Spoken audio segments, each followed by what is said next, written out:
Music and bands, Joel Shaner. Hi, Joel. Hi, Bart. Thank you for having us. Thanks for taking time out of a very busy time of year for you. It is a busy time. You're right. Very much so. Halloween concert. Halloween concert is next Thursday, right? There's a choral concert this evening. We had an orchestra concert on Tuesday night. So lots of things going on over at J High. Plus the marching band. And marching band. Last games tomorrow night. Senior showcase tomorrow night for the home game. Yep. Good news, it's going to warm up a little tomorrow. We watched the snow coming down outside and everybody kind of went, okay. How many years has the Halloween concert been the tradition that it's now become? At least 18. Oh, no kidding. I think so, yeah. We've had a fall concert and that evolved into a Halloween concert, and then so it's been close to that. Well, we have a clip of a past Halloween concert. Oh, yeah? We're just going to tease a little bit of this for you to see what it's all about. Let's take a look.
Was it hard to direct? That was a hard costume to wear and conduct, yep. I fooled around for a little bit with the little arms and the tail that kept hitting the flute players and the clarinet players, and I finally gave up and just danced and had fun.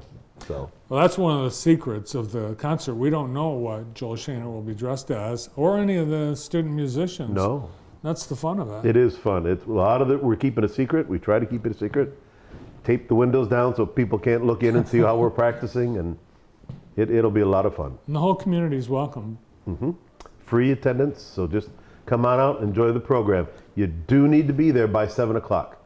The doors close and lock because the lights are all off, and we want to make sure everybody's in a seat when the program starts, and it'll run consecutively right to the very end. No breaks, no stopping, no applause till the very end of the show. All right, so make sure you're there early. Early. Because it's a pretty full house.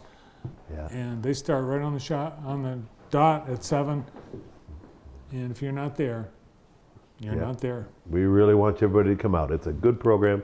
The kids work very, very hard to not only make it entertaining, but to learn something musically. And it's fun when we can learn and entertain at the same time. Kids really look forward to it. Oh, very much so. Costumes have been planned for weeks and months. Yeah, a lot of it. Great. I look forward to it. Marching band, I love watching this year. It seems like you've got really the band running better than ever. It runs very well. You're right, and it comes from student leadership. And I know a lot of people say that, it really does come from the kids taking an ownership, taking a part of it, being the leaders, the teachers. It would not run with just me. I noticed that, Joel. I was there on Pink Viking night, and you were there, but you weren't delivering orders. No. They lined up, when they lined up for the national anthem, it was like unbelievable. It was a very precise, military-like line. Mm-hmm. Nobody out of step. Unbelievable. Yeah, they work very hard, and it's a great group. It's unique. Because it's volunteer, not everybody has to do it, but those that do choose to, and they work very hard to be in the band. We have, do we have a clip from a halftime show? Well, let's take a little look at the Marching Vikings.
Nice job. That was a lot of fun. That was it was Pink Viking night for the football teams and the cancer awareness, but it was also the night, and you heard Parkside Band joining us on the field, and that was their version of Thriller, and then we joined together and played a song together at the same time. So a lot of fun to invite them out and bring them to the field, have a little fun at the high school. Yeah. How long have you been at this, Joel? At what? At this, at this job. At this job in Jackson High, this is my, I don't know, year. I started in '99, but I've been teaching for 41. 41 years. Yes, just 41 short years. Yeah, well, I hope you got 41 more left in you. Sure. Sure. Well, I know some band parents, and it's critical that you're there to that. Thank you. To those families. It's a big part of the success of the band. And one of the things that you've been able to do over the years is take the band on trips. Right. Every 4 years, we've been fortunate to be able to take a major trip. We take trips other times as well, but this is a major performance trip. We're going to go to the Tampa area, Florida, and Orlando, but primarily for what was called the Outback Bowl, and it's now the Tampa Bay Relia Quest Bowl. It's the same bowl, same team, same conferences and teams involved in it. And we perform 3 times. We do a New Year's Eve parade in Ybor City, and we perform at halftime on the field with all the other bands and the college bands. And then we do a concert band festival as well there. And this is, again, volunteer. The kids choose to go or not. It's all up to them and whether they can put the funds together and make it happen. We're gone for 6 days, do all kinds of other activities, so it's a great trip. Is it relaxing for you? Oh yeah, it really is actually. Really? No, it is. If it's not figured out by the trip, then it's going to go to heck. Yeah. So no, everything, the details are done long before the trip. Have great parents going along. The student leaders, today we're signing up student leaders. I think I'll have about 15 student leaders doing their own set of jobs, attendance and loading and uniforms and equipment. So, can the community contribute in any way? yes, please. If the community can, we'd love to have some help. It is terribly expensive to go, and we would love if donations could be made to Jackson High School Band and sent to me at the high school or dropped off at the high school. We'd love to have your help. And we'll list you in our program as patrons and get some recognition for you all as well. Cool. We've had great community support so far. Wonderful. Corporate and personal support. The last guest was talking about how neat and cool Jackson is, and it is absolutely all of that. People are really warm and receptive to our kids, our school, and our community. So good to hear. Very thankful. See you next week at the Halloween concert. Yes, sir. It's going to be fun. Thank you. Director of Instrumental Music and Bands at Jackson High School, and a lot more, Joel Shaner. Thank you. It's a busy